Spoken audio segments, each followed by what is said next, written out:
Good morning, students. Welcome back to the another video.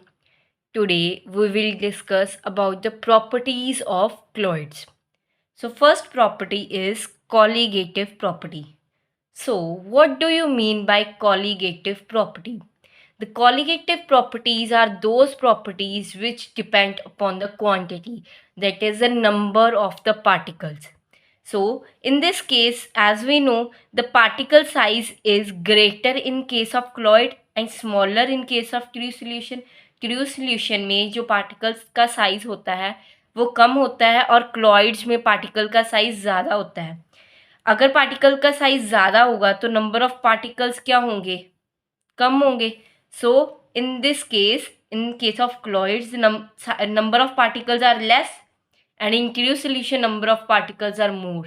So colligative property फिर colloids में कम होगी क्योंकि colligative property is about the number कि किस में नंबर ज़्यादा है, किस में क्वांटिटी ज़्यादा है. तो क्वांटिटी किस में ज़्यादा है? ट्रू सोल्यूशन में means number of particles true solution में ज़्यादा है तो फिर colligative property ट्रू सोल्यूशंस की ज़्यादा होगी. तो the colligative property are of small order as compared to the true solution at the same concentration. Next property is Tyndall effect. What is Tyndall effect? It is basically the scattering of light by the colloidal solution. जो एक colloidal solution होता है उसमें से जब आप light को पास करवाएंगे तो वो लाइट जो है वो स्कैटर होनी शुरू हो जाएगी. This property of scattering of light is known as Tyndall effect. Suppose we have a light source and it will emit the beam of light. एक लेंस यहाँ पे लगाया ताकि वो लाइट को कन्वर्ज कर दे और यहाँ पे एक आपका कोलॉइडल सोल्यूशन ले लिया इन अ बीकर. जब इसमें से लाइट पास करेगी तो ये लाइट जो है वो स्कैटर होनी शुरू हो जाएगी. This scattering of light is basically the Tyndall effect. So now let's see that when this Tyndall effect is observed. This Tyndall effect is observed when the diameter of the dispersed particle is not much smaller than the wavelength of the light used. जो wavelength of light आप use कर रहे हैं वो wavelength जो है वो ज़्यादा होनी चाहिए as compared to the size of the particle. कौन सा पार्टिकल? डिस्पर्स पार्टिकल, जिसमें से वो उसने जाके स्कैटर होना है. उसका जो डायामीटर है उस पार्टिकल का डायामीटर जिसमें से उसने डिस्पर्स होना है वो स्मॉलर होना चाहिए as compared to the wavelength of the light used. Second is refractive index of dispersed phase and dispersion medium differ greatly in magnitude. Means जो डिस्पर्जन मीडियम होगा और जो डिस्पर्स्ड पार्टिकल होगा उन दोनों का जो रिफ्रैक्टिव इंडेक्स होगा उनमें काफ़ी डिफरेंस होना चाहिए तभी टिंडल इफेक्ट जो है वो ऑब्जर्व होगा. Third property is colour. The colour of the colloidal solution depends on the wavelength of the light scattered. यानी कि जो colloidal solution का कलर होगा वो डिपेंड करेगा कौन सी wavelength of the light scatter हो रही है. Emphasize on the word wavelength of the light scattered.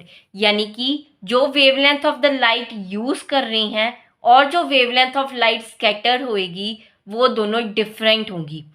जैसे अपन टिंडल इफेक्ट में पढ़ा था कि जो बीम ऑफ लाइट है जो वेवलेंथ ऑफ द लाइट को अपन क्लोइडल सोल्यूशन में पास करवाते हैं, जब वो क्लोइडल सोल्यूशन से पास करेगी तो क्लोइडल सोल्यूशन क्या करेगा, उसके जो पार्टिकल्स होंगे वो लाइट को स्कैटर कर देंगे. वो स्कैटर्ड लाइट की जो वेवलेंथ होगी वो अलग होगी. सो उस वेवलेंथ पे डिपेंड करेगा कि कलर क्या होगा colloidal solution का. So the color of the colloidal solution depends on the wavelength of the light scattered. The wavelength depends on the size and nature of the dispersed particle. ये अपने को पता है कि जो wavelength of the light scattered होगी वो depend करेगी dispersed particle का क्या साइज है और उसकी क्या नेचर है. So the wavelength will ultimately the wavelength will depend on the size and the nature of the dispersed particle. Fourth property is Brownian motion. Brownian motion is basically the continuous zigzag motion of the colloidal particles by the unbalanced bombardment of particles of dispersion medium. इसमें क्या होता है क्लॉइडल particles हैं, वो क्लॉइडल particles एक जगह पे तो फिक्स होंगे नहीं, वो कॉन्टिन्यूसली मूवमेंट करते रहेंगे। जब वो मूवमेंट करेंगे, उनका मूवमेंट जो होगी, उनका जो मोशन होगा वो फ्री मोशन होगा, कहीं पे भी मूव करेंगे। सो वो जब मूव करेंगे तो आपस में टकराएंगे, ऑब्वियस है ये। सो वो जो जिग जैग मोशन होगा क्लॉइडियल पार्टिकल्स का, क्योंकि वो बम्बार्ड कर रहे हैं, बम्बार्ड मतलब टकरा रहे हैं एक दूसरे से, अपने आप से भी टकरा रहे हैं, मींस डिस्पर्स्ड पार्टिकल्स के जो मतलब डिस्पर्स्ड फेस के जो पार्टिकल्स हैं वो आपस में भी टकरा रहे हैं, और डिस्पर्जन मीडियम के पार्टिकल्स के साथ भी वो टकराएंगे। सो फिर भी टकराने के बाद जो उनका जिग जैग मोशन होगा क्लॉइडियल पार्टिकल्स का, उसे ब्राउनियन मोशन कहा जाता है। As you can see, suppose this is a particle, it is moving in this direction. ये किसी और पार्टिकल्स के साथ जाके यहाँ पे टकराएगा, वो अपनी डायरेक्शन को चेंज कर लेगा, पहले इधर जा रहा था अब वो इधर मूव करेगा। यहाँ पे फिर किसी पार्टिकल के साथ टकराया, फिर उसने डायरेक्शन चेंज कर ली। यहाँ पे फिर वो किसी और के साथ टकराया और डायरेक्शन चेंज कर ली। So this continuous zigzag motion is basically the Brownian motion of the colloidal particles. जितना जो साइज है पार्टिकल का छोटा होगा और जितनी विस्कोसिटी कम होगी, उतना मूवमेंट ऑफ द पार्टिकल्स जो होगा वो ज़्यादा होगा, उतना ब्राउनियन मोशन जो है वो ज़्यादा होगा। That is smaller is the size and the viscosity, faster is the movement. It produces a stirring effect due to which PPT does not occur, which stabilizes the colloid. Zigzag motion है, means continuously particles move कर रहे हैं। अगर वो move कर रहे हैं तो वो कॉन्टिन्यूसली क्या है, एक स्टिरिंग इफेक्ट जो है वो प्रोड्यूस कर रहा है। स्टिरिंग इफेक्ट मतलब कि कॉन्टिन्यूसली मूवमेंट हो रही है, कि एक जगह पे वो इकट्ठे नहीं हो रहे। सो उस वजह से जो है वो पीपीटी की प्रोडक्शन को रोक देता है, डज नॉट अकर। पीपीटी जो है वो नहीं बनेंगे, जिससे जो है वो क्लॉइड क्या है, स्टेबलाइज हो जाएगा। And this motion is independent of the nature of colloid. जो क्लॉइड होगा उसकी नेचर पे मोशन का कोई भी असर नहीं होगा। Next is charge on colloids. Cloids can possess two types of charge, that is, either cloid can be positively charged or they can be negatively charged. So positively charge colloids में कौन कौन सी examples होती हैं? जो भी metal oxides होंगे या फिर जो हाइड्रेटेड मेटल ऑक्साइड्स होंगे वो पॉजिटिवली चार्ज क्लॉइड्स होती हैं। For example TiO2, Al2O3.XH2O, Fe2O3.XH2O, ये जो हैं ऑक्साइड्स या जो उनके हाइड्रेटेड ऑक्साइड्स होते हैं वो पॉजिटिवली चार्ज क्लॉइड होते हैं। या फिर hydroxides are also positively charge colloids. इनमें और एग्जांपल्स देखें तो बेसिक डाइज जो होते हैं, या मिथाइलिन ब्लू हो गया, हीमोग्लोबिन हो गया, they all are positively charge colloids. If we talk about negatively charge colloids, जो मेटल्स होंगी या फिर जो मेटल्स की सल्फाइड फॉर्म होंगी, उनके जो क्लॉइड्स होंगे they will be negatively charge. So metals and metal sulphides like silver, copper, gold, platinum, AS2S3, ये जो होंगे वो नेगेटिवली चार्ज क्लॉइड्स होंगे। और एग्जांपल्स अगर नेगेटिवली चार्ज क्लॉइड्स की देखी जाए तो क्ले हो गया, चारकोल हो गया, एसिडिक डाइज होंगे, कॉन्गो रेड, ओइसिन, ये सारे नेगेटिवली चार्ज क्लॉइड्स होते हैं। पॉलीसेक्राइड्स होते हैं, स्टार्च होती हैं, गम होती है, जेलेटिन होती है, ब्लड हो गया, ये नेगेटिवली चार्ज क्लॉइड्स के अंदर आते हैं। Now next is electrophoresis. Electrophoresis is the movement of colloidal particles under the electric field। यानी कि जो colloidal solution है उसमें जो colloidal particles हैं वो under the influence of the electric field एक पर्टिकुलर डायरेक्शन में अपना मूवमेंट शो करेंगे। That is basically known as electrophoresis. जैसे कि आपका पढ़ा है, colloidal solution can either be positively charge और negatively charge, so their movement will be likewise. यानी कि अगर तो वो नेगेटिवली चार्ज क्लोइडल सोल्यूशन होगा तो वो एनोड की तरफ जाएगा, क्योंकि एनोड पॉजिटिवली चार्ज है। और अगर क्लोइडल सोल्यूशन पॉजिटिवली चार्ज हुआ तो वो कैथोड की तरफ जाएगा, क्योंकि कैथोड इज नेगेटिवली चार्ज। सो इस बेस पे आपका डिफाइन मतलब हमें पता चल जाएगा कि क्लॉइडियल सोल्यूशन जो है वो चार्ज है भी या नहीं, या फिर कौन सा चार्ज है, मतलब पॉजिटिवली चार्ज है या नेगेटिवली चार्ज है। So the existence of the charge is confirmed by electrophoresis. सो इससे अपा इलेक्ट्रोफोरेसिस की हेल्प से अपा चार्ज को भी कंफर्म कर देते हैं, क्योंकि उनका मूवमेंट ही उसी बेस पे होगा। For example see this is apparatus, यहाँ पे इलेक्ट्रिक फील्ड अप्लाई कर दी, ये कैथोड हो गया, ये एनोड हो गया। नेगेटिवली चार्ज कैथोड है और एनोड जो है वो पॉजिटिवली चार्ज है। यहाँ पे डिस्पर्जन मीडियम डाल दिया, क्लॉइडियल मतलब क्लॉइडियल सोल्यूशन डाल दिया। इसमें इसमें जो क्लॉइडियल सोल्यूशन है उसमें जो क्लॉइडियल पार्टिकल्स हैं वो नेगेटिवली चार्ज है। So they will start moving towards the anode when the electric field is applied. Electric field जब अप्लाई की जाएगी तो वो एनोड की तरफ मूव करना शुरू कर देंगे। सो इसी मूवमेंट को ही अपन इलेक्ट्रोफोरेसिस बोलते हैं। Moving further is coagulation, flocculation और प्रेसिपिटेशन। ये तीनों एक ही टर्म्स हैं। It is basically the setting of the colloidal particles, that is the ppt of the colloidal particles is called the coagulation. We know colloidal particles are in the continuous zigzag motion, that is they execute Brownian motion. But if by some methods we allow them to form the precipitates, that is the precipitation of the colloidal particle occurs, that will be known as coagulation. यानी कि कुछ ऐसे चीज add करें या कुछ ऐसे methods apply करें जिससे जो कॉन्टिन्यूस जिगजैग मोशन है वो स्टॉप हो जाए और क्लॉइडल पार्टिकल जो है वो नीचे एक जगह पे इकट्ठे हो जाएं, यानी कि उनके प्रेसिपिटेट्स बन जाएं, उसे कोएगुलेशन बोलते हैं। So this coagulation of the lyophobic sol can be carried out by the following methods. That is कई मेथड्स हैं जिससे आप कोएगुलेशन करवा सकते हैं। That is by electrophoresis, mutual coagulation और बाय हीटिंग, या फिर परसिस्टेंट डायलिसिस करवाएं या कुछ ऐसा इलेक्ट्रोलाइट ऐड करवा दें जिससे जो है वो क्लॉइडल पार्टिकल्स नीचे सेट हो जाए, नीचे बैठ जाएं। Now, on the basis of the power of the coagulation, there is a rule proposed called as Hardy-Skulls rule. According to this rule, coagulating power depends on the magnitude and the size of the ion. जितनी coagulating power ज़्यादा होगी उतनी valency क्या होती है, ज़्यादा होती है। According to this rule, more is the coagulating power, more is the valency of ion. That is, coagulating power is directly proportional to the valency of the ion.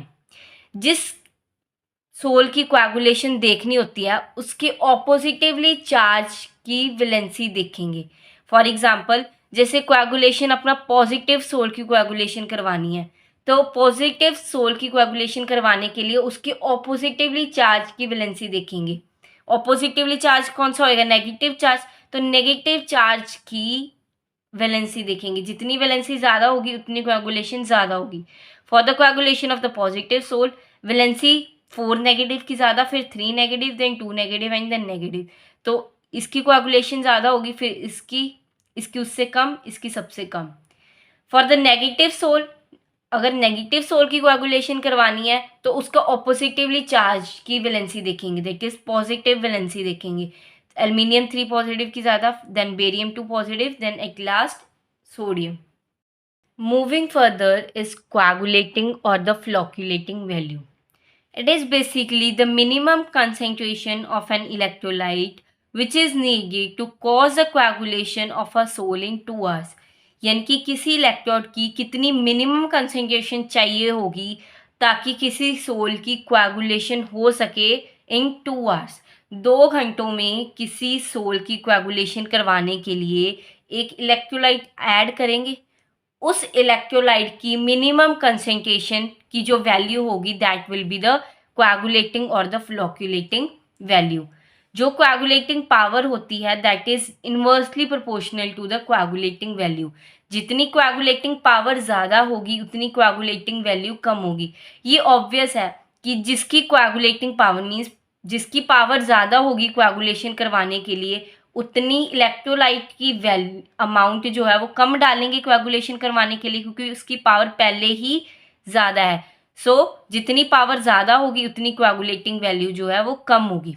Next is coagulation of the lyophilic sols. अपने को पता है lyophilic souls जो होते हैं उनकी जो coagulation होती है वो दो फैक्टर्स पे डिपेंड करती है, एक तो चार्ज पे और दूसरा सॉल्वेशन पे। So there are basically two factors which are responsible for the stability of the lyophilic souls.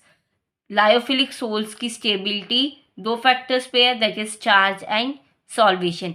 Coagulation can be done by adding the electrolyte and by adding the suitable solvent. ये अपने को पता ही है coagulation कैसे करवा सकते हैं, किसी इलेक्ट्रोलाइट को डाल के। और जो इलेक्ट्रोलाइट डाल रहे हैं उसकी जो मिनिमम कंसंट्रेशन डालने के लिए ताकि कोएगुलेशन 2 घंटे में हो जाए, that is known as coagulating और the flocculating value. Now, let's understand that what are protective cloids. ये अपने को पता है कि जो लायोफिलिक क्लॉइड्स होती हैं वो ज़्यादा स्टेबल होती हैं देन लायोफोबिक क्लॉइड्स, क्योंकि उनमें एक्सटेंसिव हाइड्रेशन होती है। जब भी लायोफिलिक क्लॉइड को लायोफोबिक क्लॉइड्स में मिक्स करेंगे तो जो लायोफिलिक क्लॉइड्स हैं वो लायोफोबिक क्लॉइड्स के अराउंड एक लेयर बना लेते हैं ताकि वो लायोफोबिक क्लॉइड्स को प्रोटेक्ट कर सकें। When lyophilic chlorides is added to the lyophobic chlorides, it will form a layer around the lyophobic chloride to protect from electrolyte. इसी वजह से क्योंकि वो लेयर बना लेते हैं और प्रोटेक्ट करते हैं लायोफोबिक क्लॉइड्स को, तो लायोफिलिक क्लॉइड्स को प्रोटेक्टिव क्लॉइड्स भी बोला जाता है। So therefore lyophilic colloids are also known as protective colloids. So the most important definition is the gold number. ये बहुत ही हार्डेस्ट डेफिनेशन मानी जाती है एंड इम्पॉर्टेंट भी बहुत है। What is gold number? It is basically the minimum amount of the protective colloid in milligram needed to just prevent the coagulation of the gold sol by 1 milliliter of 10% NaCl. ध्यान से पढ़ना इस definition को। इसमें क्या बोला है कि एक गोल्ड सोल की जो कि मिक्स है 1 ml ऑफ 10% NaCl के साथ, उन दोनों की कोएगुलेशन को प्रिवेंट करना है। उस कोएगुलेशन को प्रिवेंट करने के लिए जो मिनिमम अमाउंट ऑफ प्रोटेक्टिव क्लॉइड बोलेंगे उसे गोल्ड नंबर बोला जाता है। सो once again I am repeating this definition, it is basically the minimum amount of the protective colloid। जो मिनिमम अमाउंट है किसकी, प्रोटेक्टिव क्लॉइड की, which is just needed to prevent the coagulation of gold sol. Gold sol की coagulation करवाने के लिए जो just needed है ताकि वो रुक जाए बाय 1 ml ऑफ 10% NaCl। इसमें क्या होता है, protective power is inversely proportional to gold number. जो प्रोटेक्टिव पावर होती है वो गोल्ड नंबर के इनवर्सली प्रोपोर्शनल होती है। So the last topic of this chapter is emulsion. So emulsions क्या होते हैं, liquid in liquid colloid is called emulsion, यानी कि जिसमें dispersed phase भी liquid हो और dispersion medium भी liquid हो उसे emulsions बोलते हैं। emulsions दो तरह के होते हैं, oil in water type and water in oil type। oil in water type के बारे में बात करें तो ऑयल इन वाटर यानी कि जिसमें डिस्पर्स्ड फेस क्या हो, ऑयल, ऑयल क्या हो, डिस्पर्स्ड फेस, और वाटर क्या हो, डिस्पर्जन मीडियम, उसे ऑयल इन वाटर टाइप बोलते हैं। Dispersed phase is oil, dispersion medium is water. Example is milk हो गया, वैनिशिंग क्रीम हो गया, ये सारे कौन से होते हैं, oil in water type. Second is water in oil type. Water in oil means dispersed phase क्या होगा इसमें, वाटर, डिस्पर्जन मीडियम क्या होगा, oil. Examples are butter and cream. If I talk about the properties of emulsion, then emulsion show all the characteristic properties of the colloidal solution like the Brownian motion or the Tyndall effect or the electrophoresis, यानी कि हर एक तरह की characteristic properties जो हैं वो emulsions दिखाती हैं।